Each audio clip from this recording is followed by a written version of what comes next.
L'intimidation est un phénomène qui est surtout retrouvé dans les écoles partout dans le monde. Cette problématique se manifeste de différentes façons et engendre de graves conséquences à l'intimidateur et surtout à la victime. Dans ce reportage, nous allons expliquer ce qu'est l'intimidation, ses différentes formes, ainsi que les causes, les conséquences et les solutions de celles-ci. Par définition, l'intimidation est un abus de pouvoir envers ses pairs.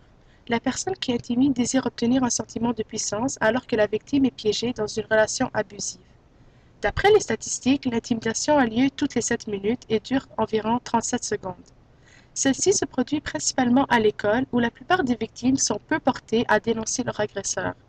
Les enfants qui sont victimes à maintes reprises d'intimidation vont parfois percevoir le suicide comme la seule issue de secours. Celle-ci se présente sous plusieurs formes, dépendant de l'âge de l'agresseur. Il existe plusieurs types d'intimidation: sociale, cyberintimidation, raciale, religieuse, sexuelle et envers un handicap quelconque. La cyberintimidation est une forme d'intimidation qui se produit par voie technologique, Internet et téléphone portable. Il s'agit d'intimider un enfant ou un adolescent en se servant de réseaux sociaux, en publiant des messages inappropriés à son sujet, l'envoi de SMS grossiers, etc. L'intimidation physique, c'est-à-dire des combats et battages, a comme objectif de détruire du matériel personnel ou faire des vols. L'intimidation verbale est une autre forme d'intimidation faisant recours au langage, faire courir des rumeurs, insultes, injures, se moquer des différences des autres. On constate qu'il y a plusieurs raisons qui mènent une personne à intimider une autre. Pour moi, quelqu'un qui va intimider quelqu'un d'autre, c'est une question de pouvoir et contrôle. Donc, la personne, comme tel, l'intimidateur, souvent, c'est quelqu'un qui est très insécure. C'est quelqu'un qui va utiliser des formes d'abus qui font partie du cercle de violence, justement pour aller chercher le pouvoir de la victime, lui enlever, et puis l'appliquer à lui-même ou à elle-même. Et puis, c'est des gens qui vont probablement paraître comme s'ils sont très confidents, leur estime de soi, ça va super bien. Donc, ils ont besoin d'aller chercher le pouvoir et le contrôle de quelqu'un d'autre pour l'appliquer à eux-mêmes et puis être capable de trouver un équilibre avec eux-mêmes. Pour moi, c'est une question de pouvoir et de contrôle. C'est des gens qui vivent beaucoup d'insécurité. C'est des gens qui sont vraiment pas sûrs d'eux-mêmes. Mais c'est des gens qui vont paraître comme si ils ont beaucoup de pouvoir. Les gens intimident les autres afin d'obtenir un sentiment de supériorité, donc un abus de pouvoir. À l'école, plusieurs intimident d'autres pour faire partie du groupe, être cool et faire rire les élèves. L'intimidation existe encore fréquemment aujourd'hui, étant donné qu'elle s'exerce beaucoup dans le silence, et la plupart des victimes n'ont pas le courage de dénoncer l'agresseur. Un intimidateur cible sa victime, la plupart du temps c'est une personne qui se distingue des autres par sa vulnérabilité, sa difficulté à gérer adéquatement sa relation avec les pairs. Il existe un portrait des personnes qui sont plus susceptibles d'être ciblées comme victimes. Mais moi, je dirais des gens qui, probablement, qui sont un petit peu plus vulnérables que les autres. Des gens, souvent, qui, probablement, qui ont été élevés où est-ce que on obéit ou on parle pas de certaines choses. Fait que c'est des gens qui vont être ciblés plus facilement que d'autres. Souvent, c'est des gens qui vont probablement pas faire partie du groupe d'amis très populaires à l'école. Fait que ces gens-là, ces étudiants-là, étudiantes-là, vont devenir la cible parfaite pour l'intimidateur. Cette situation déstabilise la victime et peut affecter sa psychologie et ses relations interpersonnelles. Plusieurs conséquences en découlent. Moi, je dirais les répercussions, c'est que ça fait quelqu'un qui va vraiment devenir encore plus gêné, quelqu'un qui va s'isoler, quelqu'un qui va avoir l'impression que c'est seulement à lui-même ou à elle-même que ça se passe, quelqu'un qui va se sentir jugé, quelqu'un qui va probablement, l'impact que ça va faire, ça va être quelqu'un qui va probablement avoir des problèmes de dormir, quelqu'un qui va probablement arrêter de manger, quelqu'un, fait que ça peut aller d'un extrême à l'autre. Soit quelqu'un qui est vraiment actif va devenir inactif. Quelqu'un qui est très inactif peut devenir actif, mais comme genre agressif. Parce que c'est comme l'émotion à l'intérieur, c'est tellement souffrant, c'est tellement lourd à vivre qu'ils vont peut-être se retourner vers quelqu'un qui est un peu plus vulnérable qu'eux-mêmes et puis faire la même chose. Fait que ça devient comme un cercle vicieux quand on parle d'intimidation, quand on parle de taxage. Donc l'impact, c'est... il y en a des fois qui vont se blâmer. Il y en a qui vont porter ça dans le sens qu'ils ont fait quelque chose de mal, ou peut-être j'aurais pas mis ces souliers bleus-là aujourd'hui, ou j'aurais pas mis mon t-shirt rouge, je m'aurais pas fait agacer. Donc, ils vont comme porter la responsabilité en quelque part.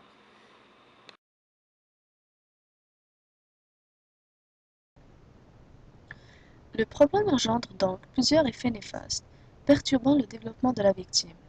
De plus, cela entraîne chez la victime une peur, tristesse, humiliation, isolement, faible estime en soi, difficulté de concentration, fuite et encore pire, une augmentation du risque suicidaire.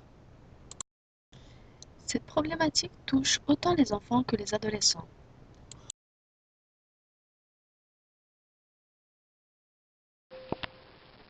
Je me suis déjà fait intimider. C'était vraiment blessant. Mais les personnes ne réalisent pas que ça fait de la peine. Enfin, au bout du compte, ça leur a servi à rien. Et je me demande, et je suis déçue, que l'intimidation existe. Ben, j'étais intimidé à l'élémentaire, surtout à l'élémentaire. J'étais intimidé de façon physique, de manière physique, de manière verbale. À couple de reprises raciales, c'était un peu racial. J'étais pas considéré comme quelqu'un d'haut classé à l'école. J'étais quelqu'un surtout de sous-classé. J'étais pas vraiment reconnu. J'étais maltraité. Ça, ça avait un grand impact de comment j'actais à la maison et comment je répondais à mes parents. Donc ça a eu des effets néfastes sur toi? Ouais, beaucoup. Ouais, beaucoup. Je me sentais pas comme quelqu'un d'utile. J'étais toujours maltraité.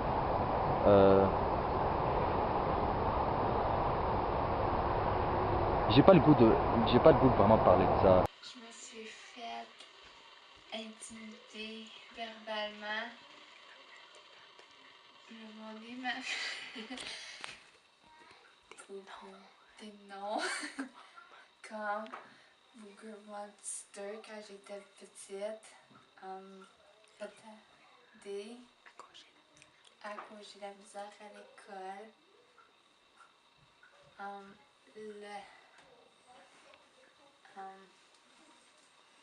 C'est tout? Ouais.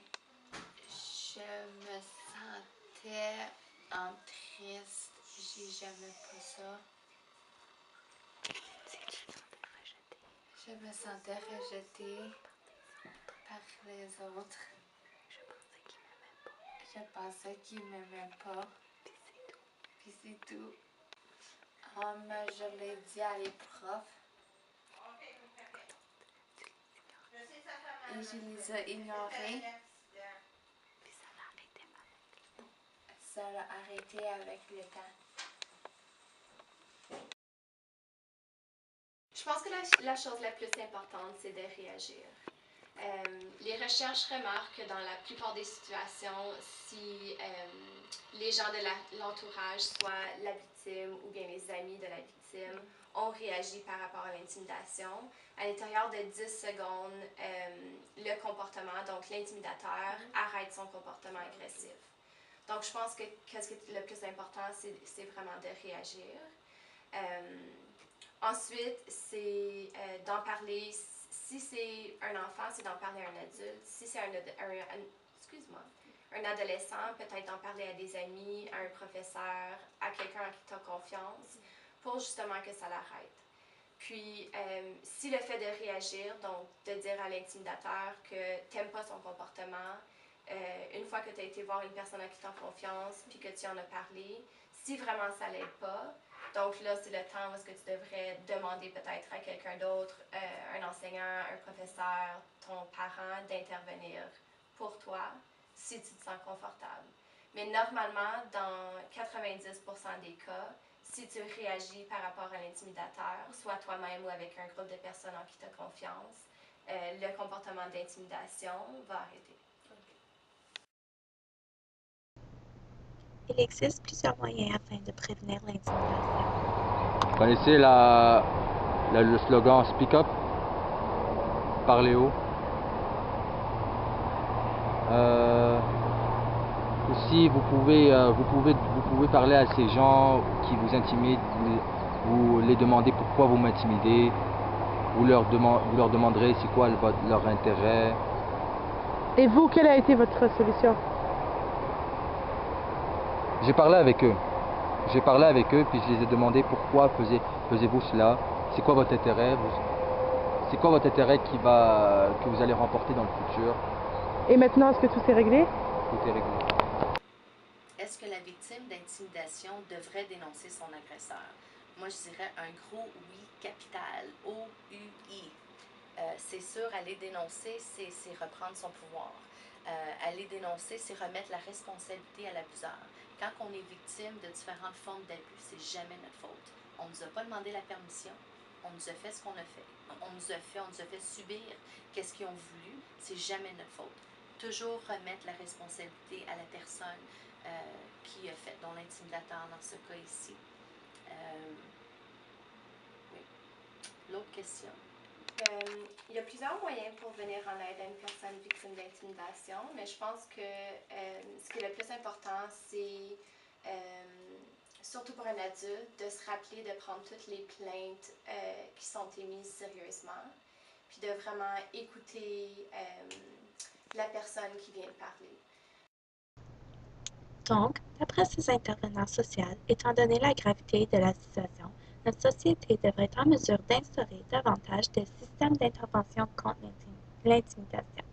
De plus, les écoles devraient prendre cette situation plus au sérieux en prenant les mesures nécessaires afin d'y mettre un terme.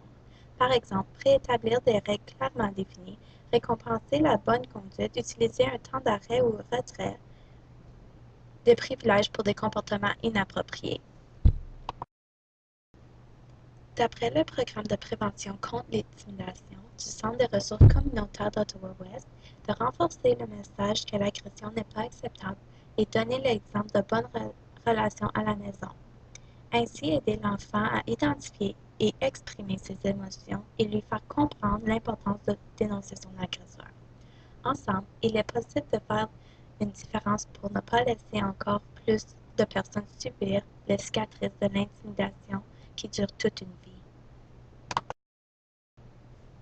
Lorsqu'on aperçoit l'intimidation, il faut immédiatement dénoncer l'agresseur à une personne qui peut venir en aide, en but d'arrêter ses actes. Il faut aussi se rappeler que ce phénomène est présent partout dans notre entourage et dans notre vie quotidienne. Quand cela se produit, il est important d'aller voir la personne et de lui dire ce qu'elle fait n'est pas correct, et leur dire d'arrêter ces actes blessants. De plus, il faut davantage sensibiliser et informer toute la population de cette problématique. Au suicide. Moi, je dirais que oui. Je dirais même 9 sur 10 des ados qui se sont suicidés ont vécu de l'intimidation, ont vécu du taxage à travers l'Internet, à travers les messageries, à l'école, à la récréation, lors du midi, en s'en allant à l'école ou en partant de l'école. C'est sûr. C'est sûr que l'intimidation a joué un très, très, très grand rôle.